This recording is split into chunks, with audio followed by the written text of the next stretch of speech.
दुनिया भर में जो तेल पहुंचता है उसका 26% हिस्सा ईरान के खास इलाके से होकर गुजरता है। जरा सोचिए, अगर ईरान ने उस इलाके को बंद कर दिया तो तेल की कीमत कहां पहुंच जाएगी।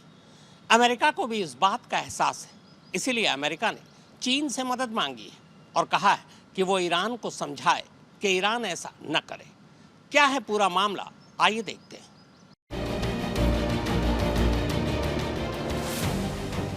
दुनिया के नक्शे पर जमीन के दो टुकड़ों के बीच मौजूद इस पतले से समुद्री रास्ते पर इस वक्त सबकी निगाहें टिकी हैं, क्योंकि दुनिया को लग रहा है कि पता नहीं कब ये समुद्री रास्ता एकाएक बंद हो जाए और कब पूरी दुनिया में तेल की कीमतें आसमान छूने लगे।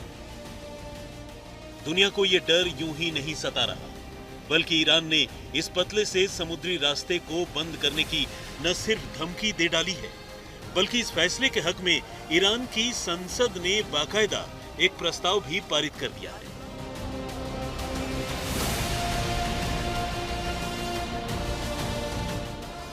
असल में इजरायल और ईरान के बीच चल रही जंग में अमेरिका के कूदने से ईरान बेहद खफा है और उसने कहा है कि अगर उसे और परेशान किया गया तो वो इस जलडमरू मध्य को कभी भी बंद कर दुनिया के कच्चे तेल के कारोबार को बुरी तरह प्रभावित कर सकता है। होर्मुज स्ट्रेट यानी होर्मुज का जलडमरू मध्य, जी हां, यही नाम है इस संक्रेज समुद्री रास्ते का, जो फारस की खाड़ी को ओमान की खाड़ी और अरब सागर से जोड़ता है। इसके किनारों की बात करें तो इसमें एक तरफ सऊदी अरब है और दूसरी तरफ ईरान। देखा जाए तो होर्मुज का जलडमरू मध्य महज 33 किलोमीटर चौड़ा है, लेकिन इसी 33 किलोमीटर के छोटे से हिस्से से होकर दुनिया के करीब 25% कच्चे तेल का और 25% ही नेचुरल गैस का कारोबार होता है। यहां तक कि सऊदी अरब, इराक, कुवैत और कतर जैसे देश भी अपना कच्चा तेल इसी रास्ते से दुनिया के बाकी हिस्सों में भेजते हैं। अगर भारत की बात करें तो भारत में 40% से ज्यादा तेल इसी रास्ते से होकर आता है। इन हालात में अगर ईरान होर्मुज स्ट्रेट को बंद करने का फैसला कर ही लेता है तो फिर भारत की जरूरत के हिसाब से तेल की आवक कम होने लगेगी और इससे पेट्रोल और डीजल की कीमतों का बढ़ना तय हो जाएगा।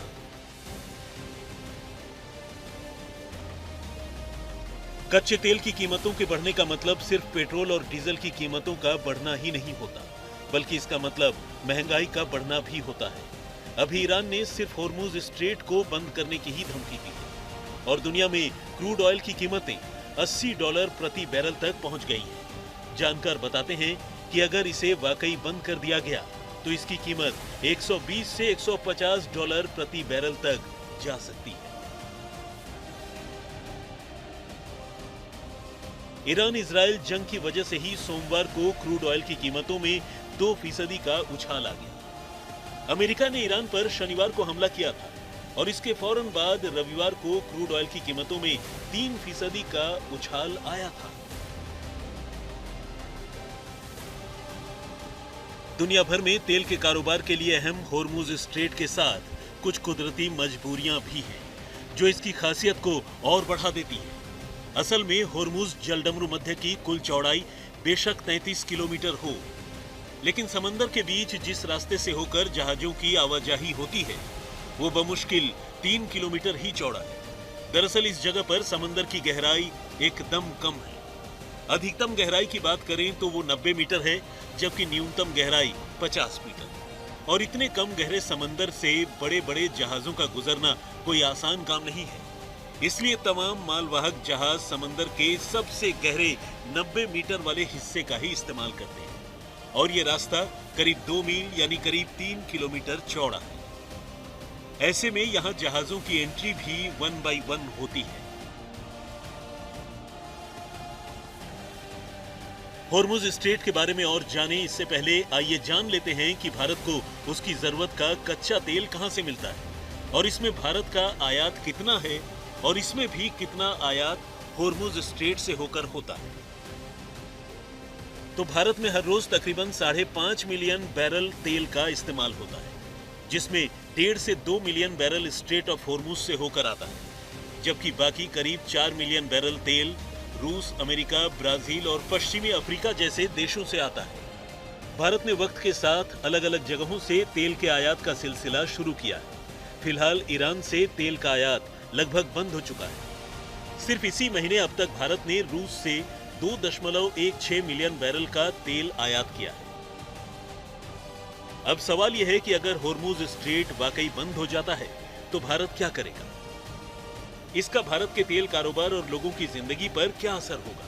तो जवाब है, भारत को लगभग 40% तेल की कमी को पूरा करने के लिए दूसरे रास्तों का सहारा लेना पड़ेगा। बहुत मुमकिन है कि इसके लिए केप ऑफ गुड होप के रास्ते का चुनाव करना पड़े। केप ऑफ गुड होप यानी साउथ अफ्रीका के निचले हिस्से में केप टाउन के पास का समुद्री रास्ता, और इस रास्ते से तेल मंगवाने का मतलब इसे भारत तक पहुंचने में 7 से 13 दिन का ज्यादा समय लगेगा।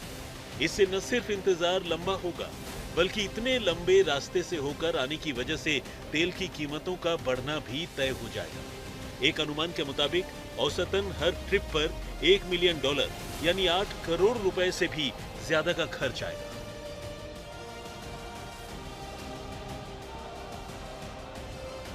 फिलहाल ईरान की संसद ने होर्मुज स्ट्रेट को बंद करने का फैसला तो पारित कर दिया है, लेकिन क्या ईरान के लिए ऐसा कर पाना मुमकिन है? तो विशेषज्ञों की माने तो ईरान के लिए ये काम नामुमकिन नहीं तो मुश्किल जरूर है, क्योंकि समंदर के इस इलाके में करीब 2-2 मील के 2 शिपिंग लेन्स हैं, जिनसे होकर जहाजों की आवाजाही होती है। इसे बंद करने के लिए ईरान को इस जगह पर सैन्य टैंकरों को टारगेट कर उन्हें धराशायी करना होगा, ताकि रास्ता ही जाम हो जाए। और समंदर में इस पूरे रूट को बंद करना कोई आसान काम नहीं है। ऐसा भी नहीं है कि होर्मुज स्ट्रेट के बंद हो जाने का असर सिर्फ तेल का आयात करने वाले देशों को ही होगा, बल्कि तेल की सप्लाई करने वाले कई देश जो अब तक तटस्थ हैं, उनकी अर्थव्यवस्था पर भी इसका खास असर पड़ेगा, खासकर अरब, कुवैत और कतर जैसे देश। ऐसे में वो ईरान के इस कदम का विरोध करेंगे और एक साथ इतने फ्रंट पर अलग अलग देशों से मोर्चा खोलना भी ईरान के लिए मुश्किल हो सकता है।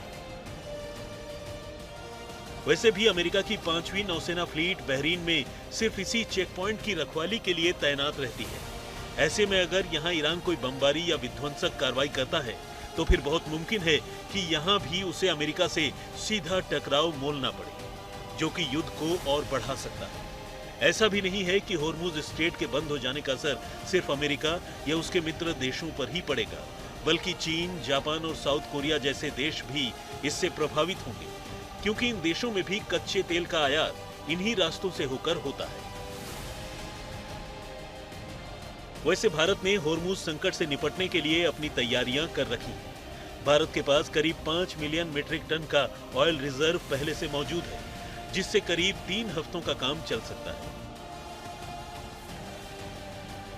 जाहिर है, होर्मुज जलडमरू मध्य के बंद होने का असर पूरी दुनिया के साथ साथ भारत पर भी पड़ेगा, लेकिन इसका असर कम से कम हो, इसके लिए सरकार ने तैयारियां अभी से शुरू कर दी। आज तक ब्यूरो।